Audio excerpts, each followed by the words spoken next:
नमस्कार मंडळी, A to Z Pallavi's Marathi रेसिपीमध्ये तुमच्या सगळ्यांचं खूप स्वागत। इथे मी मूठभर कोथिंबीर घेतली, 3 मिरच्या घेतल्यात आणि 1 लसणाची काडी घेतली। लसणाची काडी ठेचून घ्यायची आणि तिचा जो पाचोळा आहे ना तो पाचोळा बाजूला काढायचा।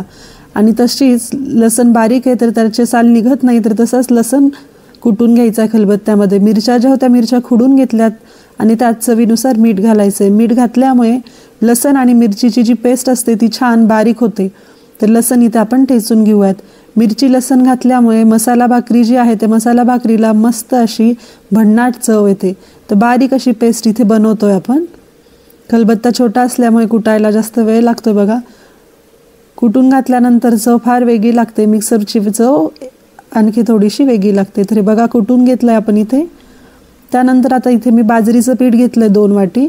2 वाटी जे बाजरीचं पीठ घेतलं त्यात चवीनुसार मीठ घालायचंय आणि अर्धच पीठ आपल्याला इथे बाजूला घ्यायचे भाकरी बनवण्याकरता।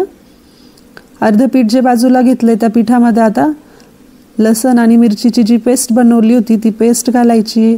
त्यानंतर चवीनुसार तिखट घालायचंय, बारीक चिरलेली कोथिंबीर घालायची, थोडंसं हळद घालायचंय, धनेपूड घालायची आणि जिरेपूड घालायची।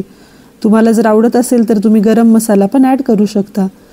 हे मसाले सर्व कोरडे असतानाच व्यवस्थित मिक्स करायचेत, म्हणजे सगळ्या पिठामध्ये ते व्यवस्थित मिसळल्या जातात आणि आपण जेव्हा भाकरी बनवतो तेव्हा तिची चव सगळीकडे लागते। कोरडे असताना हे मसाले मिक्स केले। आता थोडं थोडं पाणी घालायचंय आणि भाकरी बनवण्याकरता आपण जशी कणिक मळतो ना अगदी तशीच कणिक इथे मळून घ्यायची।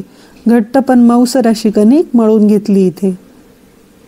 नेहमीची भाकरी जेव्हा आपण बनवतो तेव्हा तूप लावत नाही, पण ही भाकरी बनवताना तव्याला आधी तूप लावून घ्यायचं आणि तवा चांगला कडकडीत गरम करून घ्यायचा। मी हातावरच ही भाकरी अशी जाडसर थापून घेते इथे।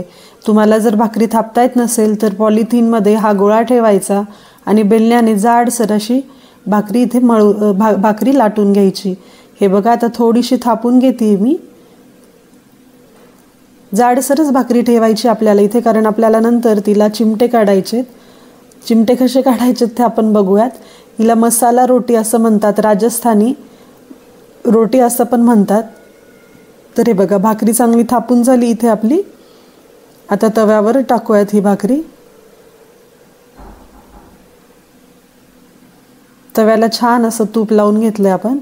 नेहमीच्या भाकरीला आपण काय करतो, पाणी लावतो आणि ती भाजून घेतो, पण ह्या भाकरीला तसं न करता इथे असे छान छोटे छोटे छोटे चिमटे काढायचे। एखाद्या फुलाचा जसा आकार असतो ना अगदी तसाच आकार दिसतो बघा। छान असे चिमटे सगळीकडनं काढून घ्यायचे। तर हिला खुबा रोटी म्हणतात, म्हणजे हे जे चिमटे काढतो त्याला खुबा म्हणतात।